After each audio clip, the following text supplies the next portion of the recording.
Hello and welcome back to another episode of Handloader TV. And in this episode we'll be continuing on with our series on World War II Small Arms.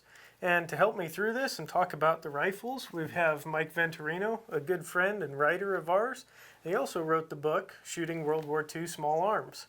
So he's the most knowledgeable person I know on the matter. I'll put it that way. Okay. And we have a pretty neat rifle before us here. Yeah, this rifle is a British number 4 Mark I, and the T is usually in the title somewhere because the T stands for target. Oh, okay. But those were sniper rifles.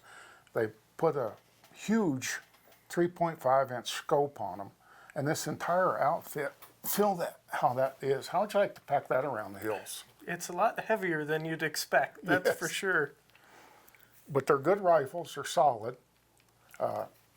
They can be loaded with the 10-round magazine, or you can load them, just push rounds into the magazine. The British also made them so that they can be taken off if the scope gets deficient, or can be taken off and the shooter will still have an iron sight to work with. Oh, okay. We've actually got this one cocked right now. Lower that. This cheek piece was put on by the British at their military arsenals. So that's factory then, they did that. Yeah, they did that. And at one book, it's titled With British Snipers to the Reich, they had a training school. And the guy said some rifles showed up painted green, and the shooters thought that was good camouflage. I took this rifle out in the bright sunlight one day, and you can see green specks of paint down in the pores if you get it right out in the light. So I'm pretty Really? sure this was used in Europe. They're not particularly accurate as far as sniper rifles go, but they're not inaccurate. You can use them good out to 300, 350 yards. The British were a little more aware of sniper shooting than the Americans were. They got into it pretty early. That kind of makes sense looking at it. I mean, they have a cheek piece on here, a pretty decent scope. Now, what is this band around here? That's kind of interesting and different. To the American eye, that looks weird. But what the British did was to fit these rifles to individual soldiers at their armories before the soldier went out on the field. So they could fit it with 3 different lengths of buttstock as per the soldier's height or shortness of arms, etc. So these were all fitted to individual soldiers as they were issued.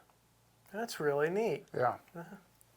The British didn't know how to make a really good-looking rifle, but they knew how to make a good rifle. A practical rifle. That's it, yes. Very interesting. And they retain the option to use iron sights, just like the Germans did, and unlike the Americans. So that's pretty interesting. You can tell they had some thought behind this. The caliber's 303 British, their standard load. I've read, now I don't know if it's true, but I've read that the British preferred Winchester ammunition, the snipers, British snipers. They said it was better ammunition than their own, which kind of makes me proud. Yeah, oh yeah, for sure. And my load, I wrote it on the back here. That's a good idea. Yeah, because I was forgetting what I was using. 180 grain Sierra soft point, 40 grains of IMR 4895. That's what this rifle shot very nicely with. So we'll have to try it.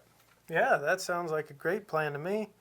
Before we hit the range, any special care or any other notes you want to add? Oh, you want to keep them good and clean. Keep the bolt oiled. These things are British. I don't know why they did it, but the American rifles cock on the bolt opening. Right. The British made them so they cock on closing, so you got to put force into that to get it to close. I don't know why they did that. I don't find it convenient, but evidently they liked it. That is interesting. A little different. Yeah. Well, what do you say we take this thing out to the range and see how it shoots? It'll be interesting. All right, so we got the British Mark IV benched in here. The target's downrange at 100 yards. And I've got Mike Venturino back here spotting for me. So we're gonna go ahead and see if we can hit it. See if I can hit it. Ready, Mike? Here, All right. spotter's on.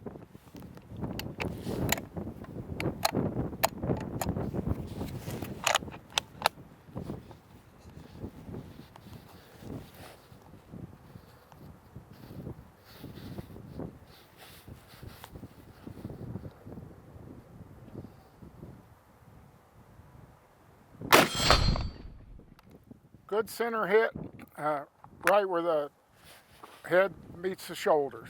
Okay.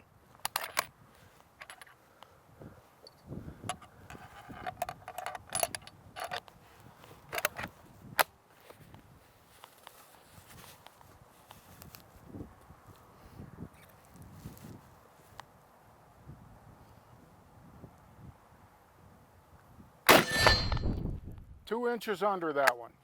All right.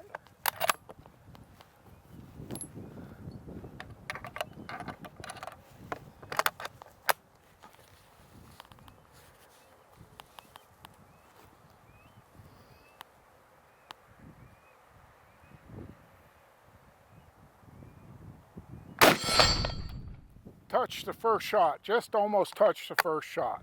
All So right. you got 3 shots about 2 inches. Well, I'll take that. That's not too bad. Pretty accurate rifle. You know what? And it's real comfy to sit behind too. You know, this extra little cheek piece is much appreciated with the scope on there. Well, it ought to be comfortable. It weighs about 12 pounds. That's true. That helps with recoil too. So we've gone ahead and pushed the target out to 200 yards. And we're going to go ahead and see if we can hit it with this rifle once again. And my good buddy Mike is again spotting for me. All set? All set. All right, let's see what this rifle can do. 200 yards.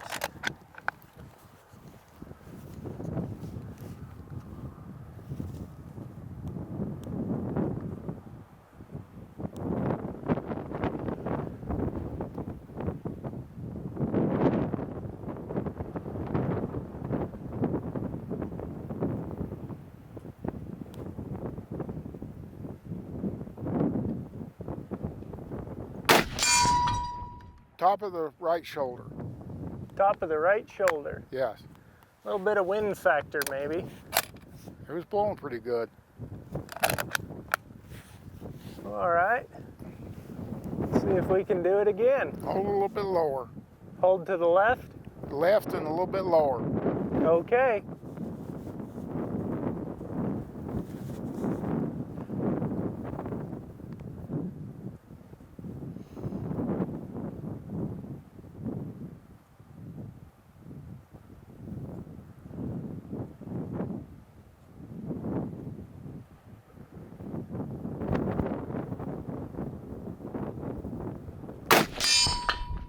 Dead smack center.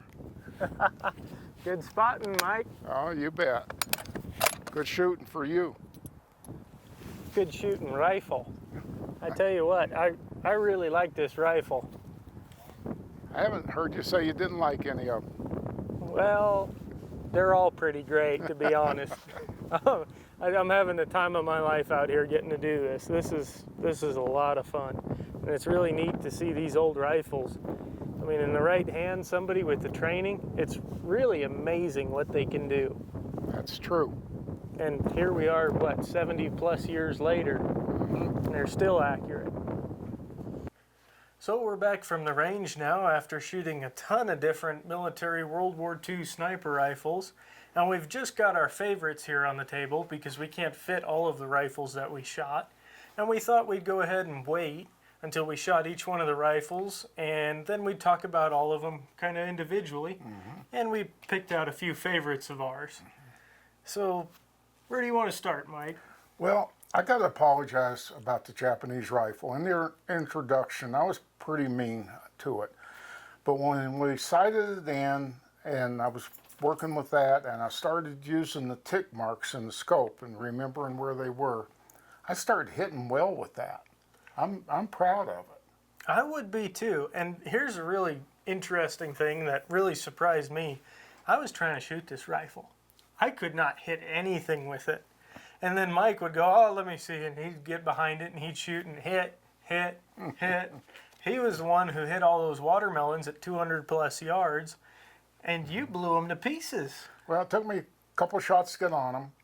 But once I got the tick mark that I needed, then hit, and boy, it blew them up, didn't it? It did. It did a great job. I was proud of that.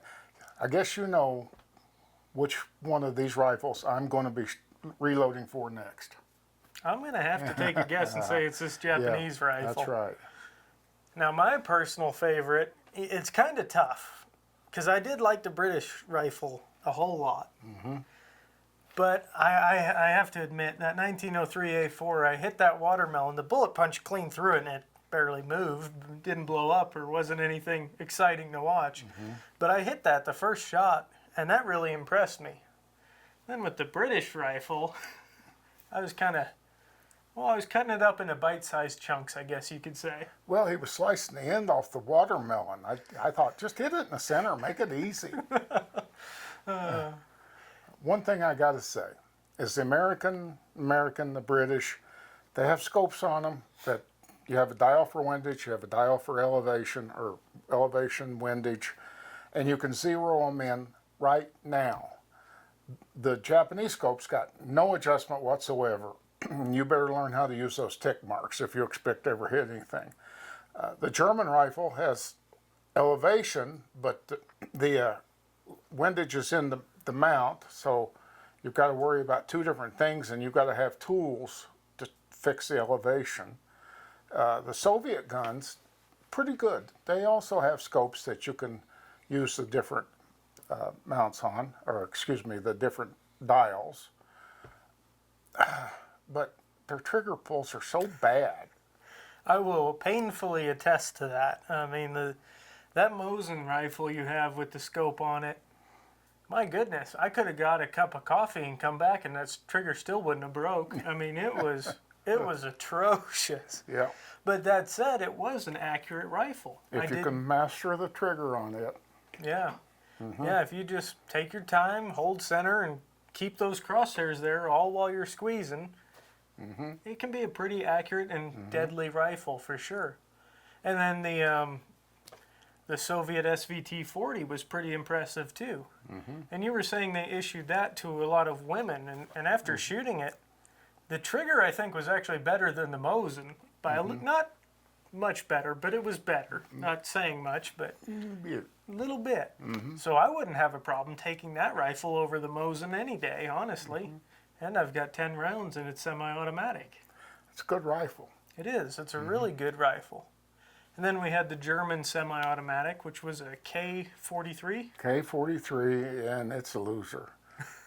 I don't know what it was with that scope, but it was hard to get it to hit anything.